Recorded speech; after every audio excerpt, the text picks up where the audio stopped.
Vishwamitri revival પ્રોજેક્ટની કામગીરી ચાલી રહી છે, જે અંતર્ગત વિશ્વામિત્રી નદીને ઊંડી અને પહોળી કરવાની જે કામગીરી કરવામાં આવી રહી છે, તેના કારણે વિશ્વામિત્રી નદીમાં વસતા જે મગરો છે તેઓને ક્યાંક ને ક્યાંક હેરાનગતિ થતી હોય તેવો એક વિડીયો સામે આવ્યો છે, જેમાં જાગૃત નાગરિક દ્વારા આ વિડીયો ઉતારવામાં આવ્યો છે. તેના દ્વારા જણાવવામાં આવ્યું છે કે કઈ રીતે વિશ્વામિત્રી નદીની ટુકડે ટુકડે જે કામગીરી ચાલી રહી છે તેના કારણે મગરો હેરાન થઈ રહ્યા છે, જેમાં એક મગર કે જેના મોઢામાં એક કપડું છેલ્લા 5 થી 6 કલાકથી ફસાઈ ગયું છે અને આ મગર હેરાન થઈ રહ્યો છે કારણ કે તમામ જે ગંદો કચરો ને ગંદુ પાણી છે તે કાળાઘોડા બ્રિજની નીચેનો જે ભાગ છે વિશ્વામિત્રી નદીનો ત્યાં પહોંચી ગયો છે અને ત્યાં વસતા જે મગરમચ્છ છે, જે મગરો છે, તેઓને હાલ હેરાનગતિ થઈ રહી છે. એટલે આ મામલે તંત્રએ ધ્યાન દોરવાની જરૂરિયાત છે તેવું જાગૃત નાગરિકે આ વિડીયોના માધ્યમથી તંત્રને ટકોર કરી છે.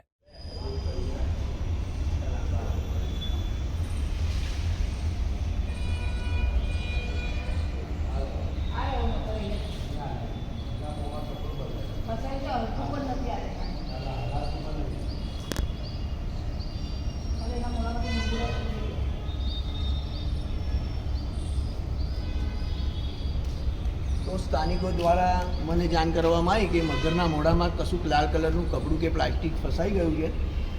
ઓલરેડી પ્લાસ્ટિક પોલ્યુશનમાં મગર જીવી રહ્યા છે અને એના મોઢામાં ફસી ગયું. 4 કલાકથી એની એકાડી કોઈ મૂવમેન્ટ નથી. જોકે મગર જીવે છે, બબલ્સ કરે છે, પણ એની બોડી એને લૂઝ પડી ગઈ છે. એનામાં કોઈ એક્ટિવનેસ જેવું નથી રહ્યું.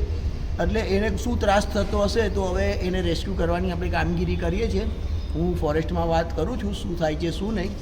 કામ અઘરું છે પણ કરવું જરૂરી છે. હું અત્યારે કાલાઘોડા બ્રિજ નીચે છું. તમે જોઈ શકો છો કે આ 10 થી 12 ફૂટનો મગર છે. આના મોઢામાં ફસાઈ ગયું છે લાલ કલરનું કપડું લગભગ 5 કલાકથી. એક કારનો તરફડિયા મારતો તો હમણાં એક જગ્યા પર બેઠે બેઠે એને 1.5 કલાક થયો. કોઈ એ હલવા તૈયાર નથી જગ્યા પરથી. જીવે છે પણ એની હાલત ખરાબ છે. તમે જુઓ એના પગ, જે લેફ્ટ સાઈડનો પગ છે આ બાજુ તમે જોઈ શકો છો. આ પગ બી એનો જે છે એ બી અંદર લટકી ગયેલો છે. એટલે એની અંદર કોઈ તાકાત રહી નથી. આ પ્લાસ્ટિકની ગંદકી તમે જોઈ શકો છો નદી પાસે. સુવેજ ટ્રીટમેન્ટનું પાણી અહીંથી અનટ્રીટ વોટર છોડવાવાળું જે કોર્પોરેશનની આ જગ્યા છે. આ જો કેટલી ગંદકી છે પાણીની અંદર, થર બાજ્યા છે.